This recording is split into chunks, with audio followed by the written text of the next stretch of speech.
Hi, வணக்கம். Welcome to food first.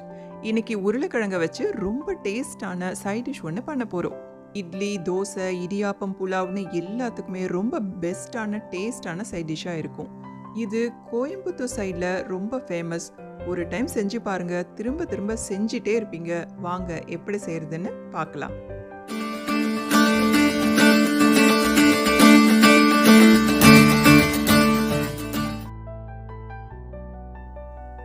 4 பேர் சாப்பிட்ற அளவு செய்ய போகிறோம். பெரிய வெங்காயம் மீடியம் சைஸாக இருக்குது, அது 2 எடுத்திருக்கேன். தேங்காய் 7 அல்லது 8 பீசஸ். இது நாட்டு பூண்டு, ஸோ 7 எடுத்திருக்கேன். மலை பூண்டாக இருந்தால் 4 எடுத்துக்கோங்க போதும். காஞ்ச மிளகாய் 3, மிளகு 1 டீஸ்பூன், சீரகம் 1 டீஸ்பூன், பட்டை 2 இன்ச்சு, லவங்கம் 3. பட்டையும் லவங்கமும் தாளிக்க போகிறோம். பெரிய சைஸ் தக்காளி 1. இது பெரிய சைஸ் உருளைக்கிழங்கு 1.5 எடுத்திருக்கேன். வேக வச்சு தோல் எடுத்து வச்சுருக்கேன். கொஞ்சம் கருவேப்பிலை. மசாலா பவுடர்லாம் செய்யும் போது போட்டுக்கலாம். ஒரு பேனில் 3 டேபிள் ஸ்பூன் எண்ணெய் ஊற்றி வெங்காயம், பூண்டு, காஞ்ச மிளகாய் போட்டு ஃப்ரை பண்ணுறேன். மெஷர்மெண்ட்ஸ் எல்லாம் டிஸ்கிரிப்ஷன் பாக்ஸில் கொடுக்குறேன். டவுட் இருந்தால் செக் பண்ணிக்கோங்க. வெங்காயம் வதங்கிடுச்சு. இப்போ தக்காளி சேர்த்துக்கலாம்.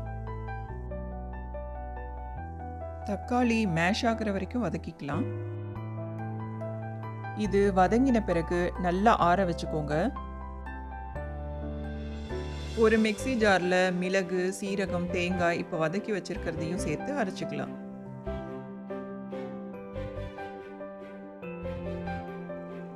ஒரு பேனில் 1 டேபிள் ஸ்பூன் எண்ணெய் ஊற்றி பட்டை, லவங்கம், ஆனியன் போட்டு வதக்கிட்டு இருக்கேன்.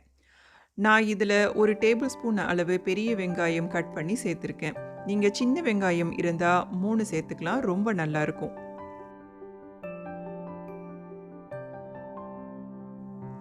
வெங்காயம் டிரான்ஸ்பரண்ட் ஆனதும் அரைச்சி வச்ச பேஸ்ட்டை இதில் ஆட் பண்ணிக்கலாம். ராஸ்மெல் போகிற வரைக்கும் இதை நல்லா வதக்கணும். மிக்ஸி ஜாரில் 1/2 கிளாஸ் தண்ணி ஊற்றி வாஷ் பண்ணி இதில் ஊற்றிக்கலாம். நல்லா கெட்டியாக்குற வரைக்கும் இதை 5 நிமிஷம் வதக்கலாம். இப்போ குழம்பு நல்லா கொதிச்சு கெட்டி ஆயிடுச்சு.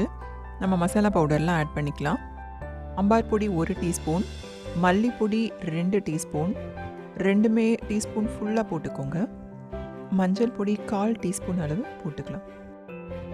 உப்பு நான் கல் உப்பு யூஸ் பண்ணுறதுனால அதுவும் 1 டீஸ்பூன் அளவு நான் போட்டுக்கிறேன். அவ்வளவுதான்.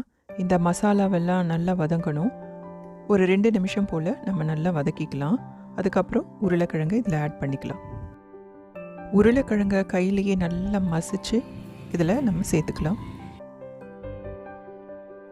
உருளைக்கிழங்குல அந்த மசாலாலாம் இறங்குற வரைக்கும் கொஞ்சமாக அதை வதக்க போகிறோம். அவ்வளோதான்.